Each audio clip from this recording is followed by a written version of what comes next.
Metzstein has already been mentioned as known to many people tonight. He was a great architect, a great teacher, a great critic, a great friend, a great advisor, and a great mentor.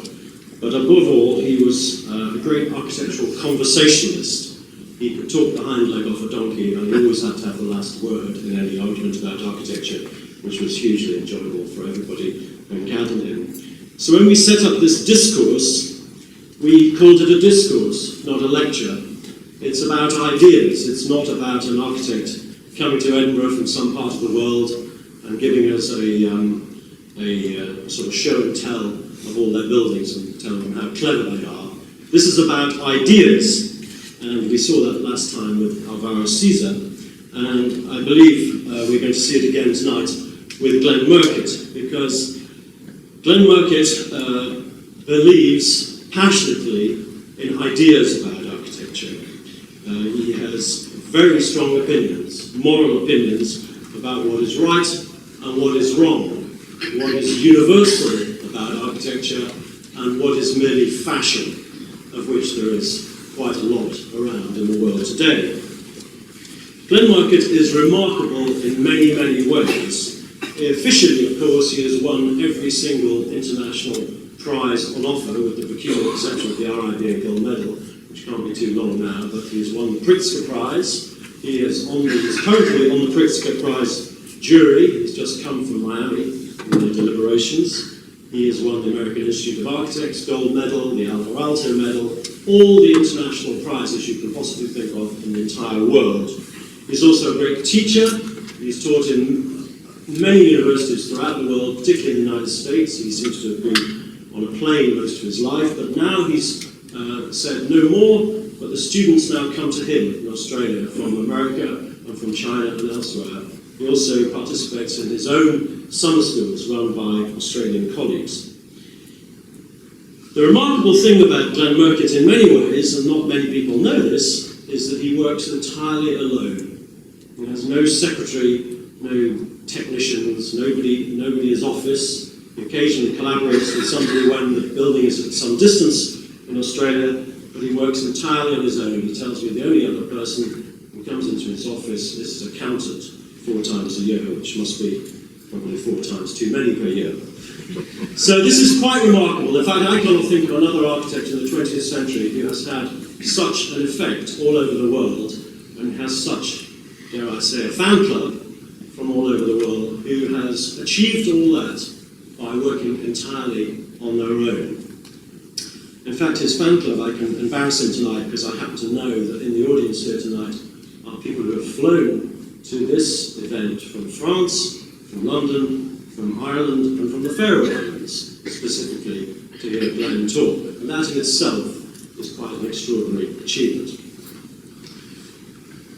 Philip Drew, in the first of the many monographs on his work, described the museum at Kempsey as the first Australian building. Well, that must have annoyed quite a lot of Australian architects at the time, but you could see what he was talking about. Because in a way, when I first met Glenn 30 years ago in Australia, we had a wonderful chat, and one of the many things that stuck in my mind, he told me that the British had brought to Australia the bungalow from India, and of course if you go to Australia today, it is the ubiquitous typology everywhere. And he told me that Australians, in the hot climate, decamp out of the rooms and live on the veranda, and sometimes when that's too bad, they end up underneath in the basement. And Glenn said to me then, his entire life has been dedicated to persuading them to throw away the rooms and just live on the veranda, which I thought was very fascinating. Well, I've known him for 30 years, and it has been a huge privilege to watch his work. I'm going to say, when I went to Australia the second time, someone else paid the ticket, and it was to give a talk on Scarpa, and it was in the days when phone calls had a little sort of time delay on them, you remember? And I phoned up to ask how long I should talk to, and if you'll excuse my phone Australian accent, after a little pause, a guy on the other end said, "How long do you usually talk for?" And so I said, "Well, I have a 1 hour talk, or a 2 hour talk, Or very, very occasionally I've given a 3-hour talk on Scotland. That hardly ever happens. A little pause while bounces off Kazakhstan and Taiwan and comes back again.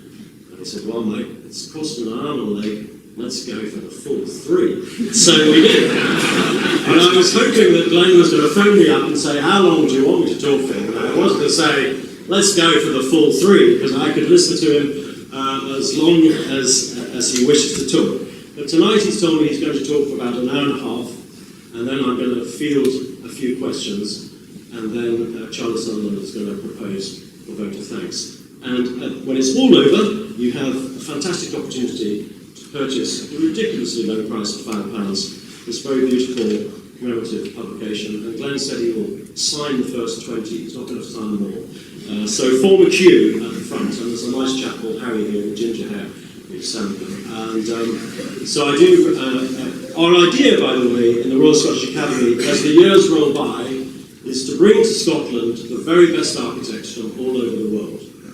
And in 20 or 30 years' time, you will have a collection of these on your bookshelves, and you'll be able to look back and see what architecture was all about and is all about. And so, without more ado, as they say, I'll hand over to Glenn Murcutt. It is a huge privilege and a great personal pleasure for me to see a very good friend in Edinburgh, and he has come all the way specifically to talk to us, and that is in itself an amazing thing to do. Glenn Murcutt.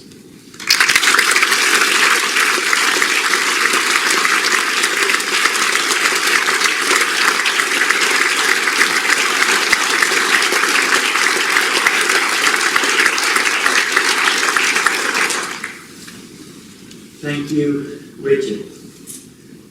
Yes, I have come a long way, and this may well be my last presentation, because next year I turn 80.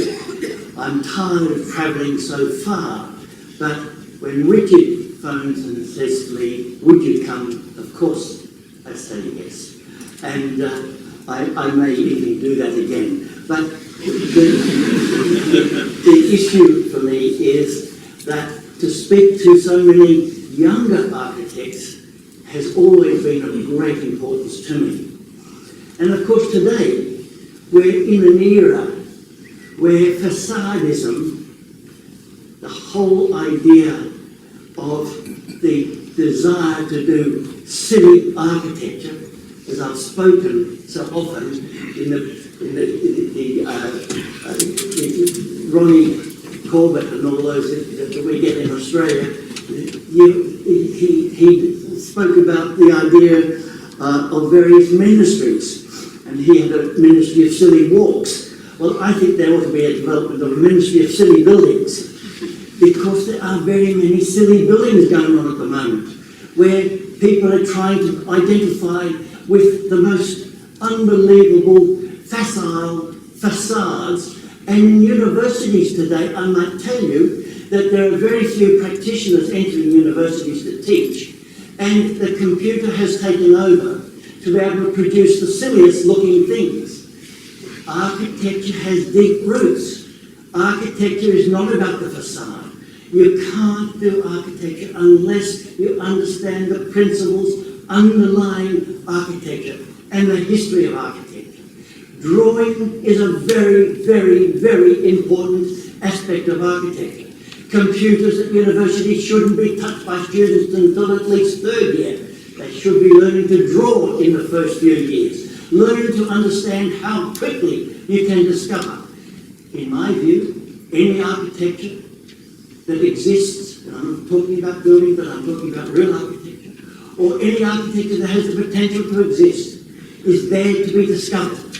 Our role is that not that of the creator, our role is that of the discoverer. And I believe that is extremely important, the idea of discovery. And there's nothing faster than to be able to develop a series of drawings over trace. It's so fast, and it allows you to get rid of all those silly ideas rather than thinking that the computer says it's okay. Now, in 2008, the poet laureate for the United States was Billy Collins. He is now the Poet Laureate in New York State. And in an interview, Billy Collins was asked in the radio program Jazz Mouth 2008 in Portsmouth, he was asked, do you write longhand, manually, or compose at a keyboard? And his answer was, I always compose by either pen or pencil. Only because the keyboard, to me, makes everything look done, look frozen. And writing on a page gives me a feeling of fluidity, that what I'm writing is provisional for the moment. That's really important, to recognise that when we're designing, it's provisional for the moment. And also, since I don't know where the poem is going, and I don't want to know until I get there, it always feels like the poem, as I'm writing it, is working towards some kind of understanding of itself. That is absolutely applicable to design and architecture to me. It was about 8 years ago that I got a wonderful letter from Stephen Kellett, who was the Ordway Professor of Social Ecology at Yale University. And he is a marvellous man, marvellous thinker. And he wrote, and I quote, the human body and mind evolved in a sensory-rich and challenging natural environment. Light, sounds, odours, wind, vegetation, landscape, water, animals, and more provided the context for human evolution. It also provided evolution and learning. The developments during the past 1,000 years of large-scale agriculture, industry, and the mega-city has resulted in the seeming ability of our species to use its engineering prowess to dominate nature, creating the illusion of our ability to transcend our biological roots. This perspective has encouraged a view of people as outside and even above nature, with human material progress and civilization dependent on dominating the natural world. It is unreasonable to assume, however, that people's physical and mental well-being could have escaped the dictates of millions of years of evolution. Indeed, people remain highly reliant on contact with the natural systems and processes to be physically and mentally functional as a whole.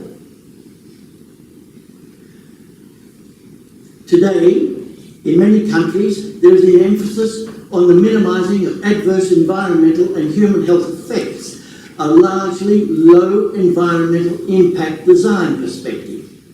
By contrast, this approach has achieved little in the way of enhancing beneficial human contact with natural systems and processes. It embraces low environmental strategies but goes beyond this limited perspective to identify ways buildings and landscapes can also foster human health, performance and productivity by enhancing connections with the natural environment. I end that quote. And as David Orr has surmised, and I quote David, most buildings reflect no understanding of ecology or ecological processes. Most tell its users that knowing where they are is unimportant. Most tell its users that energy is cheap and abundant and can be squandered. Most are provisioned with materials and water and dispose of their waste in ways that tell its occupants that we are not part of a larger web of life. Most resonate with no part of our biology, evolutionary experience, or aesthetic sensibilities.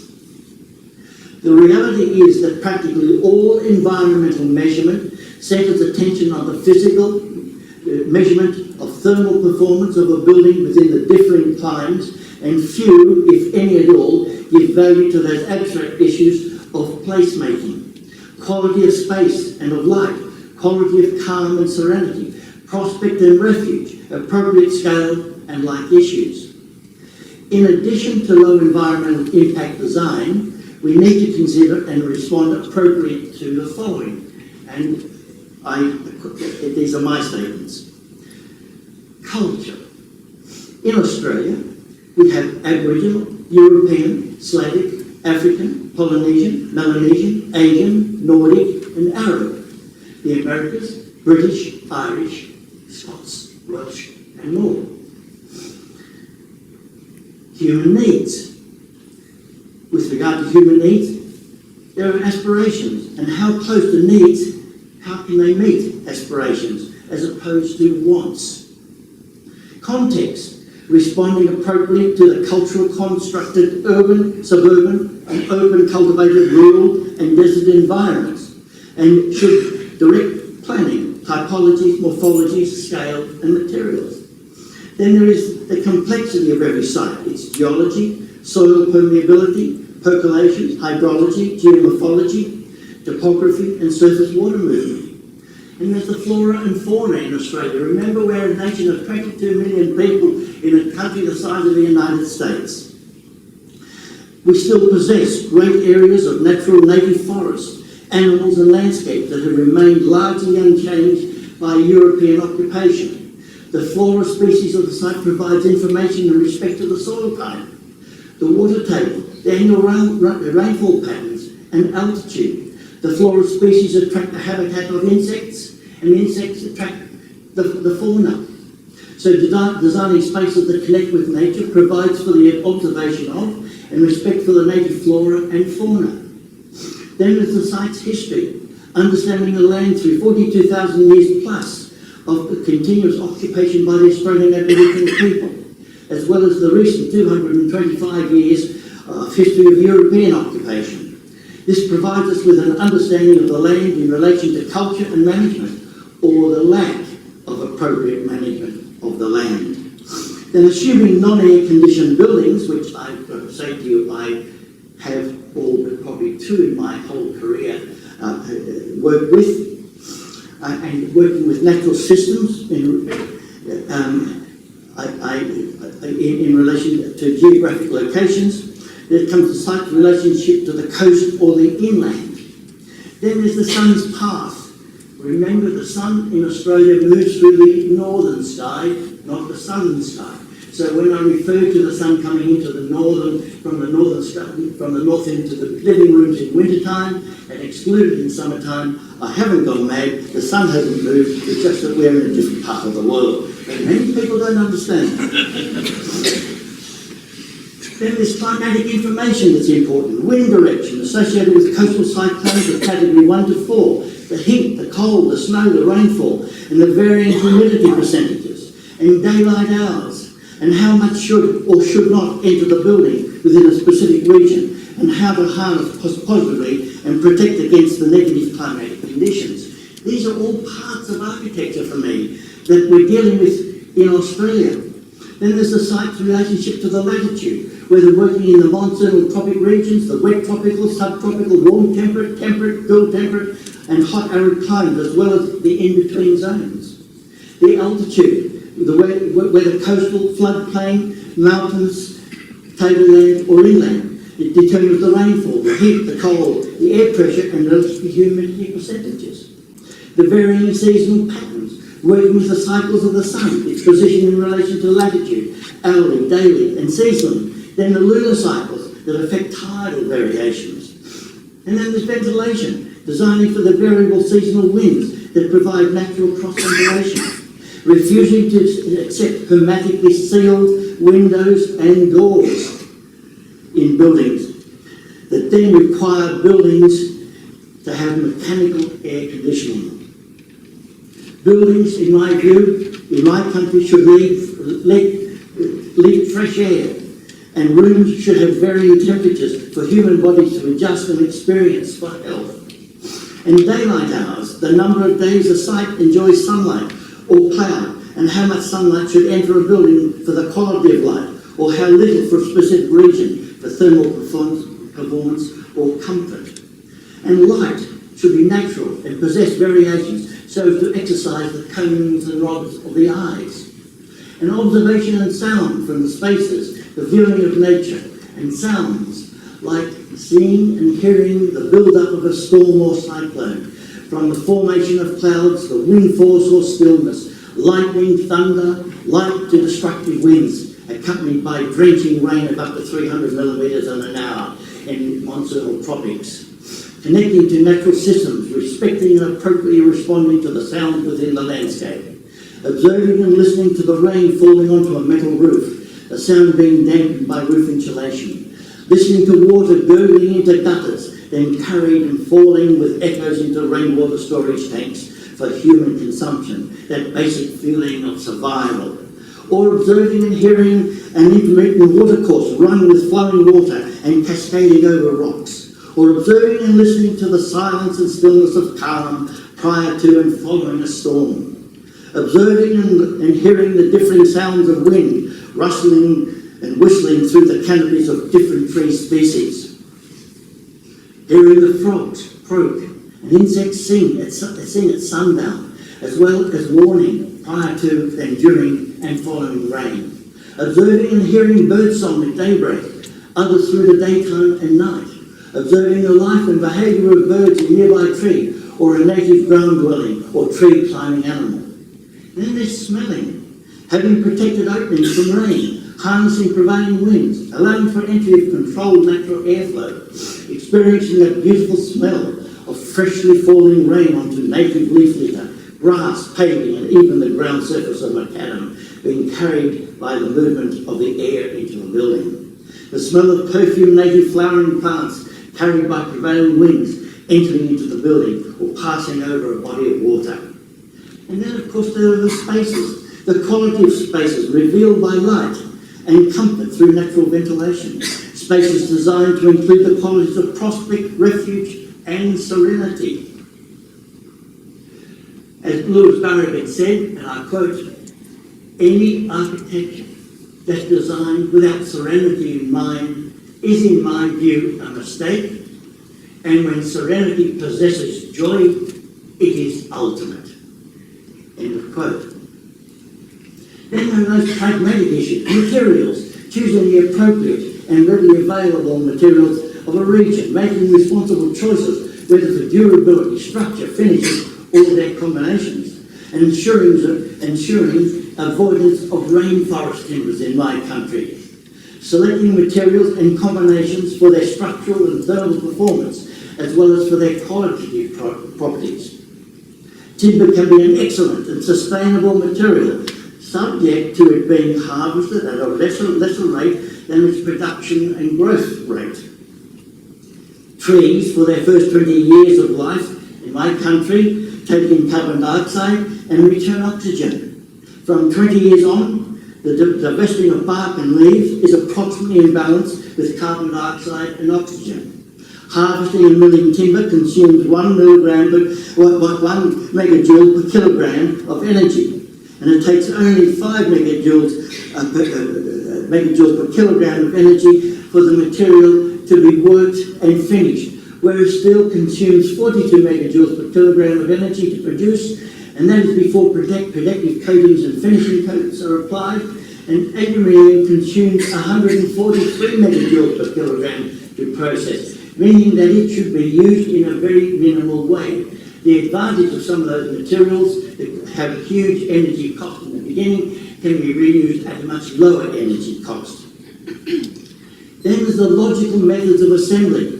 The elements of construction need to be detailed for ease of retrieval and reuse. And I'll show you that on a building that I have done.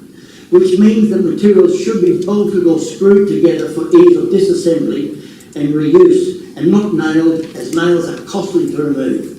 Likewise, wet trades like tiling, bricklaying, plastering should also use weak jointed mortars so that the materials can easily be retrieved and cleaned for reuse. Lime mortar can be retrieved, and with the addition of more lime, the mortar can be reused, for example, which I have done. Then there is appropriate use of materials and methods of construction for thermal performance and comfort within the climatic conditions of a region. Selections of materials and finishes are important. The use of plantation-grown timbers for structure, veneers and plywood is very important in my country. But what about the glues in plywood? So far, that is another question. Through advances in research, the historic use of lime, cement and water-based paints on masonry and timbers are returning to the industry. So there are a lot of these are some of the things that we must be cognizant of when we're designing buildings. Then structure must be appropriate to span, materials and technology must provide clarity and economy, achieving spatial logic. Water availability, or rather the lack of water in Australia, and especially in the dry temperate and the hot arid regions of Australia, where it has to be primary consideration. Provision for storage of on-site rainwater, and constructing systems for the processing of greywater treatment facilities for garden and toilet reuse, as well as for firefighting in bushland areas. They must have appropriate site waste management and firefighting systems in place.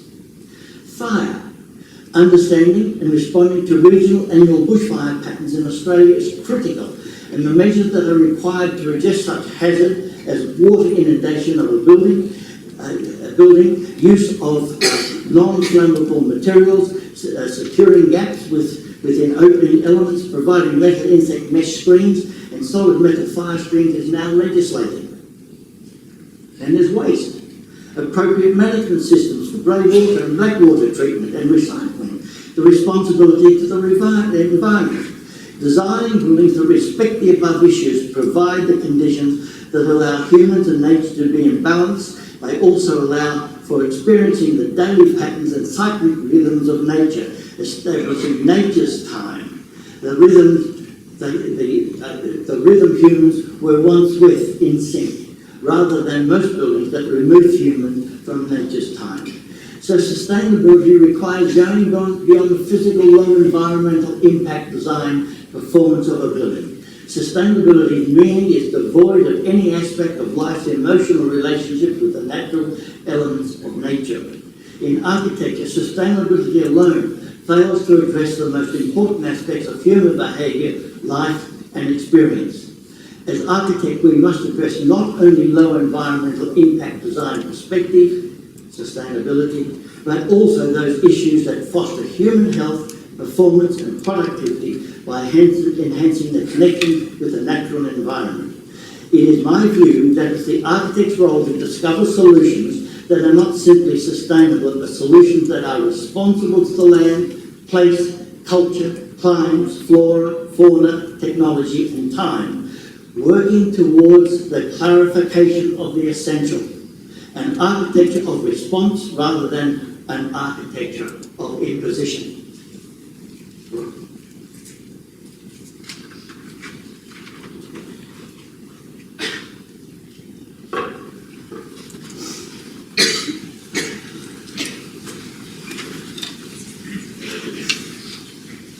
Australia is a vast land. To give you some idea, there is the United States of America, and there is Australia. And if we come to this part of the world, here we are, just here. And there is the United Kingdom. That is the size of Australia. From the monsoonal tropics, the wet tropics, the subtropics, the warm temperate, the cool temperate, the hot arid through here, then you come down on this side, the wet tropics down to this point here, then the warm temperate, the temperate through here. The climes are incredible. And these are the places that I've been working in Australia. This is 11 degrees south of the equator, 35 degrees, 37 degrees down here, then across here into Adelaide, into the hot arid region. These are the rainfalls of Australia. These are very high rainfalls of up to a metre and a half a year through these parts, coming down to this part in here, maybe only 200 millimetres a year. This is a really very stressed land, but it has the most beautiful flora. This is going further north in Australia. You start to look at the grasslands, look at the tree forest, the rainforest. It's so beautiful. This part is in north of Australia, in Papua New Guinea, where I grew up. These are the rainforests in that part of the world. This is a place, Kieta, where I spent a lot of time. But I'm now back into northern Australia. These are the floodplains. and look at the lushness of the flora. These floodplains contain crocodiles.